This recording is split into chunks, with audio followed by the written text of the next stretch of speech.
বর্তমানে মশাজান আছি, মশাজানের আগে যে গুদারাঘাট ওইখানে আছি। পানি অনেক বেশি বাড়তেছে। আগামীকালকে আমাদের উপজেলা নির্বাচন,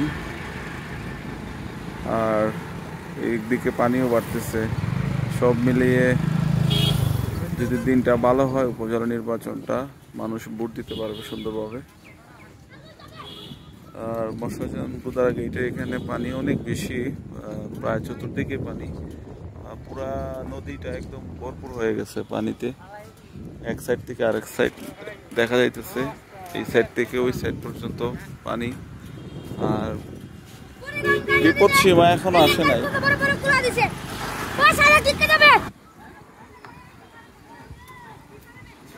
মশাজান গুদারাঘাটের এদিকে নদীটা অনেক বড় লাগে, অনেক বড়। এই সাইড থেকে এই সাইডে অনেক বড় প্রশস্ত, আর পানিতে কানায় কানায় ভর্তি, তো তাই আরো বেশি প্রশস্ত লাগে। তো সবাই ভালো থাকবেন, আর সবার সুস্থতায় শেষ করলাম ভিডিও। আগামীকাল নির্বাচনটা খুব সুন্দর হোক, আর যোগ্য প্রার্থী আমাদের উপজেলা পরিষদের নির্বাচনে নির্বাচিত হোক, এটাই আমাদের কাম্য। সবাইকে ধন্যবাদ।